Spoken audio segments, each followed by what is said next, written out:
রান্না শুরু করছি শাওন পাকশালা কবিতার ছন্দে। ভিডিও দেখে রান্না করুন মনের আনন্দে। নমস্কার বন্ধুরা, শাওন পাকশালাতে সবাইকে স্বাগত জানাই। আজকে আমি বানাবো পনির গুলবাহার। তার জন্য পনির তো লাগছেই। আমি ফ্রেশ পনির নিয়ে এসেছি। এখন পনির গুলবাহার বানানোর জন্য যা যা ইনগ্রিডিয়েন্টস লাগছে নিয়েছি: পেঁয়াজ কুচি, আদা কুচি, লঙ্কা কুচি, রসুন কুচি, একটা ডিম নিয়েছি, আর এখানে সাদা জিরে আর কালো জিরে নিয়েছি। এখন আমি পনিরটাকে গ্রেট করে নেব। পনিরটাকে আমি এই সাইডটা দিয়ে গ্রেট করে নেব।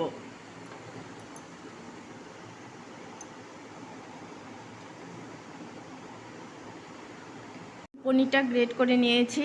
আমি দুজনের পরিমাণে আমি পনিরটা গ্রেট করে নিয়েছি। আপনারা যে কজনের বানাবেন সেই অনুযায়ী পনিরের পরিমাণ গ্রেট করাটা কমিয়ে বা বাড়িয়ে নেবেন। একটা টিফিন কৌটো নিয়েছি, এর মধ্যে আমি একটু সরষের তেল দিয়ে দিচ্ছি।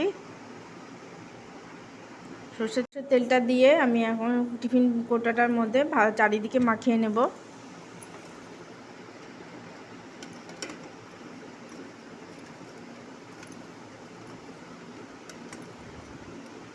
আমি এর মধ্যে গ্রেট করা পনিরটা দিয়ে দেব। এর মধ্যে একটা ডিম ফাটিয়ে দিচ্ছি।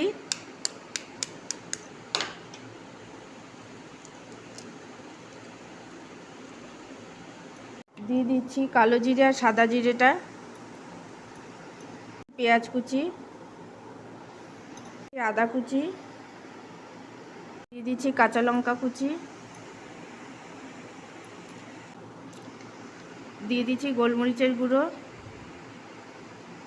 দিচ্ছি অল্প পরিমাণে হলুদ গুঁড়ো, দিচ্ছি পরিমাণ মতো লবণ। এখন সমস্ত কিছুর সাথে পনিরটাকে ভালো মতো করে মেখে নেব চামচ দিয়ে। টিফিন বক্সটা আটকে নিয়ে আমি এটা ভাপে বসাচ্ছি। আঁচটাকে মিডিয়ামে দিয়ে আমি টিফিন কৌটোটা অল্প জল দিয়ে আমি টিফিন কৌটোটা বসিয়ে দিয়েছি। এখন আমি একটা লিড দিয়ে এটা ঢেকে দেব। বাটিতে যে ভাপা বসিয়েছিলাম সে ভাপে থেকে তুলে নিয়ে আমি ঠান্ডা করে এভাবে পিস পিস করে কেটে নিয়েছি। খুব স্পঞ্জি হয়েছে, সফট হয়েছে খেতে, দেখতে, আর খেতেও খুব টেস্ট হয়েছে। এখন আমি এগুলো ভেজে নেব তেলের মধ্যে। আমি এই পনির আর ডিমের যে বড়াগুলো হয়ে গেছে, ধোকাগুলো, সেই ধোকাগুলো আমি তেল ভেজে নেব। তার জন্য সাদা তেল দিয়ে দিয়েছি। তেলটা গরম হয়ে গেছে, এগুলো ভেজে নেব এখন।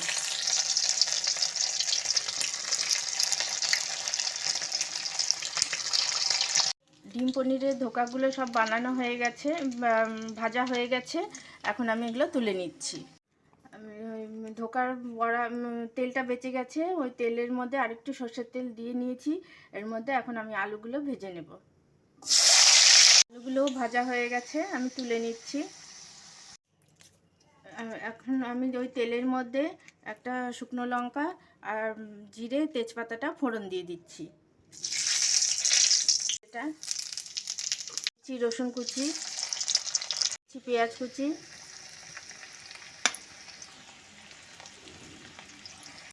দিয়ে দিচ্ছি আদা কুচি, কাঁচা লঙ্কা কুচি। পেঁয়াজ রসুনের থেকে সুন্দর গন্ধ বেরোতে শুরু করেছে। এখন আমি এর মধ্যে দিয়ে দেব পেঁয়াজ রসুন আদা কাঁচা লঙ্কা আর ধনেপাতার পেস্টটা। আঁচটাকে লোতে করে দিয়ে আমি এর মধ্যে দিয়ে দিচ্ছি এখন পরিমাণ মতো লবণ। এখন দিয়ে দিচ্ছি কিছু গুঁড়ো মশলা। প্রথমে দিয়ে দিচ্ছি হলুদ গুঁড়ো, দিয়ে দিচ্ছি জিরের গুঁড়ো, দিচ্ছি ধনের গুঁড়ো, দিয়ে দিচ্ছি ঝাল লঙ্কার গুঁড়ো, দিয়ে দিচ্ছি কাশ্মীরি লঙ্কার গুঁড়ো।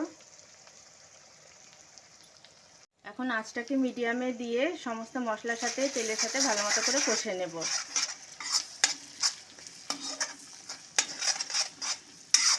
দিয়ে দেবো টক দই। দইয়ের সাথে ভালো মতো করে সমস্ত মশলার সাথে মিশিয়ে নেব।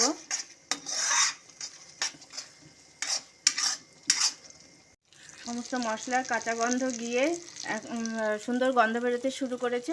দেখুন কি সুন্দর তেল ছেড়ে গেছে। এখন আমি এর মধ্যে দিয়ে দেব পরিমাণ মতো জল।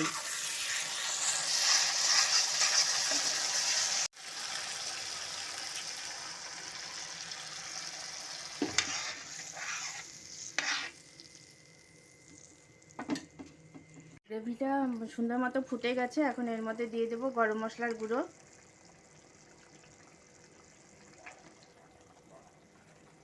একটু ঘি।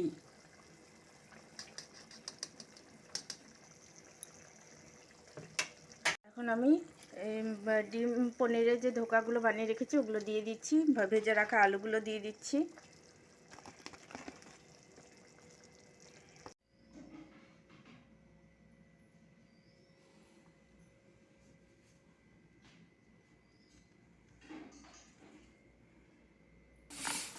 Like what?